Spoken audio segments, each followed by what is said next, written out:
Okay, so we just did that example with a 1 minus. I mean, the book does mention it. I don't know how much it goes into it, though. I just felt better I figured it wouldn't hurt to cover that. All right, we saw permutations here, right?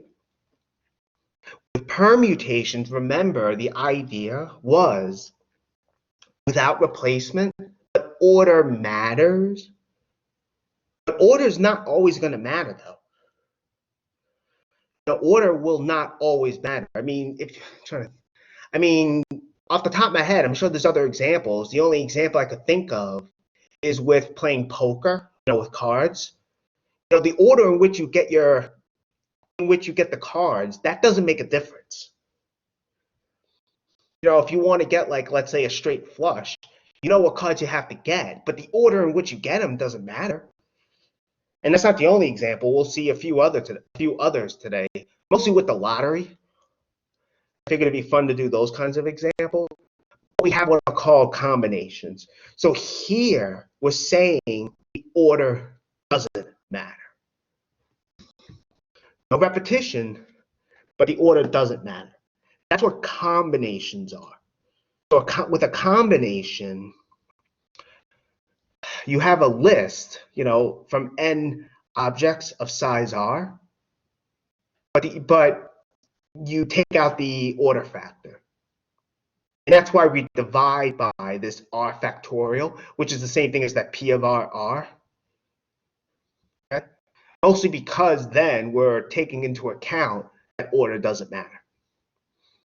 And again, this notation, although the n and r are supposed to be subscripts, that's the notation the book uses, and Desmos. I'm using this notation, though. So that's the notation I'm using here. C of n r. Okay, so again, without replacement, but the order doesn't matter. Okay, I mean, there are plenty of examples. In fact, let's look at one now. So let's say here we are at a charity event. Okay, and there are 30 people there. Now let's say there are 3 $100 prizes being given away as door prizes. I think we might have done an example like this, or maybe the book does. The way they do it, though, in the other example, is the prizes are different amounts. So the first door prize would be $100. The second one is $50, and the third, I think, is like $25. Their order made a difference. The person who won first got the better prize. But here, the order doesn't matter. And we want to know how many different ways can these prizes be awarded. And again, since the big thing here is, since they're all worth the same amount, order doesn't make a difference here. So if I win first or if you win first, doesn't matter. And of course, no one can win more than one prize by assumption. So there's no repetition either. Well, how many ways can they award these 3 prizes? Well, that's what combinations are. We have C of 30, 3, which is this.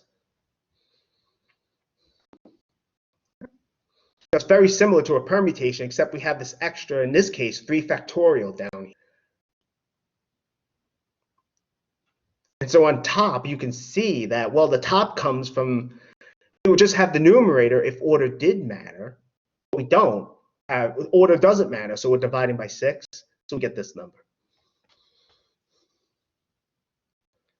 Or if you want, you can think of it this way. Remember what is it called? The 8 people running. I think it was 8 people in a race.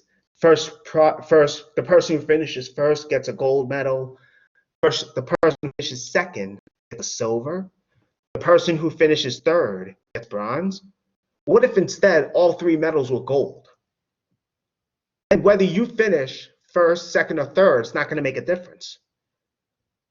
So the number of ways you can award those 3 medals, that wouldn't make a difference because they're all the same. Order wouldn't matter. It's the same idea here. It's just an example of combination. I really hope this makes sense. Now here's an example with the lottery. So let's say we have this lottery. I think I might have gotten this from a different textbook, from the book they use for Math 101, but I kind of modified it. Basically, we have a lottery, and the players, the people playing it, they have to choose 6 different numbers between 1 and 53. Okay. Now, in the lottery, well, we said that they're different, so I can't have repetition. And order doesn't matter when you play the lottery. So because of that, we have combinations. Okay? We actually have combinations, mostly because in the lottery, the order doesn't make a difference. All you need to get are those 6 different numbers. Whatever order you get them, it doesn't matter. Okay, so we have combinations. So how many possible numbers, how many different sets of numbers can we get? Well, that's what this is. You can see. So a lot, 22 million. Over more than 22 million. So what would be the probability of winning this lottery? Well, that's what's down here. Right? To win, you have to get the chosen set, the winning set, so to say. That's how lottery works. And so only one of those sets is the winning set. So the probability would be 1 out of this, as you can see. And that's pretty darn low. So I guess that's the idea, because usually with these lotteries, you can win like a lot of money. So that's the idea. Okay. All right, let me do this.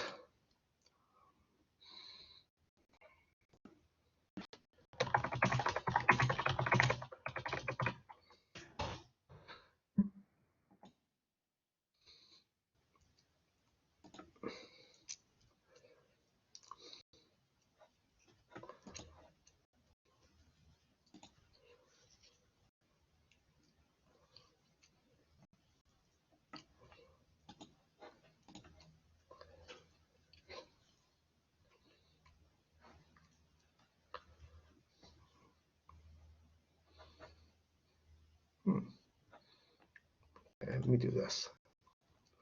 All right, so I guess people are on board with this. Okay, that's good.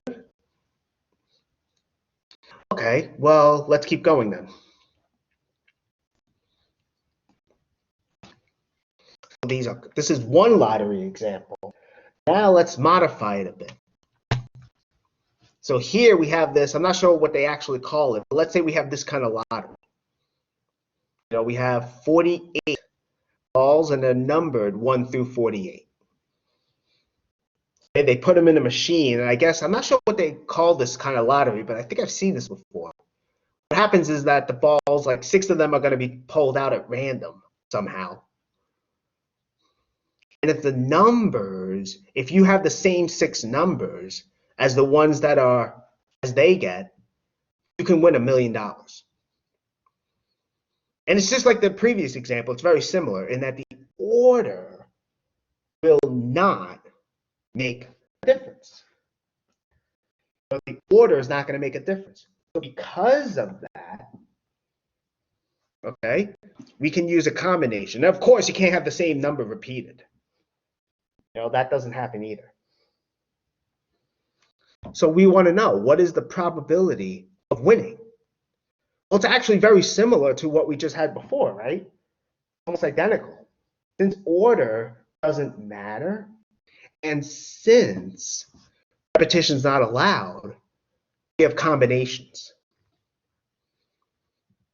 And how many different sets of numbers can we get? That's what this is. Wait, let me get that laser thing. That's what this is over here.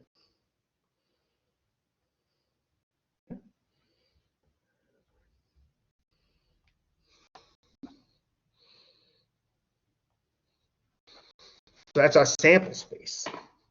Remember, that's what our sample space is. Okay, well, how likely are you going to win the $1 million? Well, there's only one set that's going to work, right? They only choose one set of 6 numbers.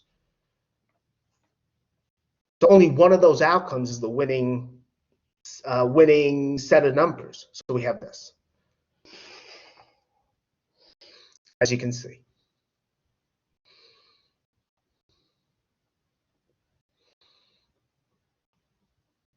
So again, that's pretty darn low. I know it's unfortunate, but what are you going to do? Okay, well, here is another example. Let's say somehow it turns out that if you have 5 of the 6 winning numbers, let's say then you're going to win $1,000. And assuming you only buy one ticket, how likely is it that you're going to win the $1,000? Well, our sample space is the same as before. You know, all possible outcomes from this, right? It's all the possible sets of 6 different numbers between 1 and 48. Inclusive just means that we're including 1 and 48 as possible numbers. Order doesn't matter here, right? So how do we win? Well, we have to make sure that we have 5 of those 6 winning numbers.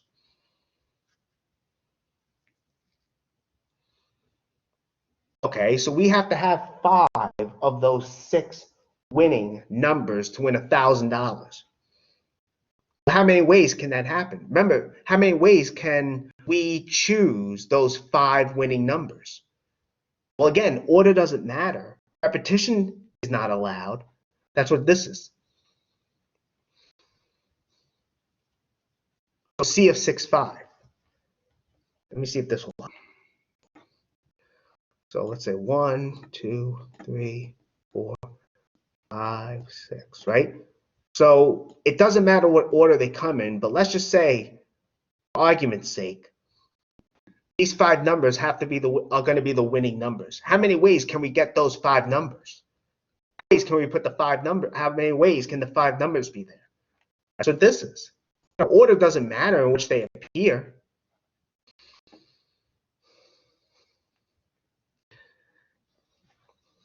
Right? 5 of those 6 winning numbers. That's why we have C of 6, 5 here. You have 5 of the 6 winning numbers.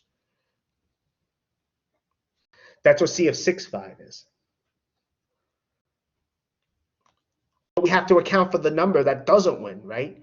How many losing numbers are there? Well, if 6 of the numbers are winning and there's 48 numbers, then 42 of the remaining numbers have to be losing numbers. You only need 1 of them, right? That's how many ways the 6th number can occur. That's a losing number. Okay, so for the first task would be getting 5 of those 6 winning numbers in any order, no repetition. That's what this is. The second task, which is getting this losing number, that's what this gives us. Right? 42. You can't have any of those 6 winning numbers here. So that's our second task. So by the counting principle, basic counting rule, same thing, we take the product. As you can see. Okay. So this is the number of favorable outcomes here. Okay, that's the number of favorable outcomes. So the probability would be this divided by this here, which turns out to be this.